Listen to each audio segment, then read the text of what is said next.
بیان کیا جاتا ہے کہ کسی گاؤں میں ایک صاحب کا اپنی بیوی سے جھگڑا ہو گیا۔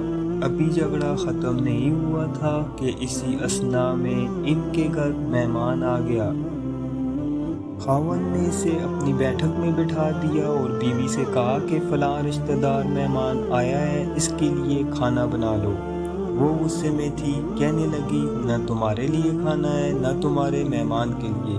وہ بڑا پریشان ہوا کہ لڑائی تو ہماری اپنی ہے، اگر رشتہ دار کو اس بات کا پتہ چل گیا تو خواہ مخواہ خاندان میں بات ہوگی اور خواری الگ سے ہوگی، لہذا خاموشی سے آ کر مہمان کے پاس چپ چاپ بیٹھ گیا۔ اتنے میں اسے خیال آ گیا کہ چلو بیوی اگر روٹی نہیں پکاتی تو سامنے والے ہمسائے بہت ہی اچھے لوگ ہیں، میں انہیں ایک مہمان کا کھانا پکانے کے لیے کہہ دیتا ہوں۔ چنانچہ وہ ان کے پاس گیا اور کہنے لگا کہ بیوی کی طبیعت آج کچھ خراب ہے، لہٰذا آپ ہمارے مہمان کے لیے کھانے کا انتظام کر دیں۔ انہوں نے کہا ٹھیک ہے۔ وہ مطمئن ہو کر مہمان کے پاس آ کر بیٹھ گیا کہ مہمان کو کم از کم کھانا تو مل جائے گا، جس سے میری عزت بھی بچ جائے گی۔ تھوڑی دیر کے بعد مہمان نے کہا کہ ذرا ٹھنڈا پانی تو لا دیجئے۔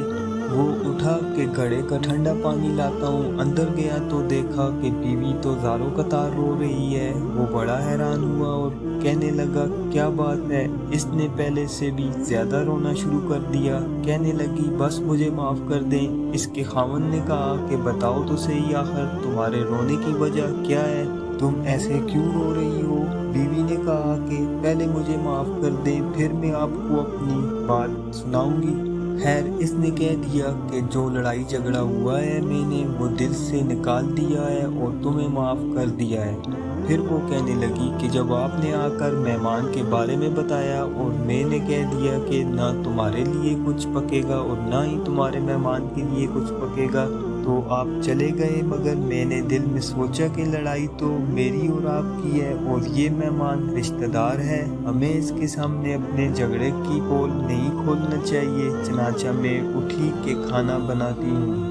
جب میں باورچی خانے میں گئی تو میں نے دیکھا کہ جس بوری میں ہمارا آٹا پڑا ہوتا ہے، ایک سفید لباس شخص اس بوری میں سے آٹا نکال رہا ہے۔ میں یہ منظر دیکھ کر سہم سی گئی۔ وہ مجھے کہنے لگا کہ اے خاتون، پریشان نہ ہو، یہ تمہارے مہمان کا حصہ تھا جو تمہارے آٹے میں شامل تھا۔ اب چونکہ یہ ہمسائے کے گھر میں پکنا ہے، اس لیے وہی آٹا لینے کے لیے میں یہاں آیا ہوں۔ اس واقعے سے ثابت ہوتا ہے کہ مہمان بعد میں آتا ہے، جبکہ اللہ تعالیٰ اس کا رزق پہلے بھیج دیتا ہے۔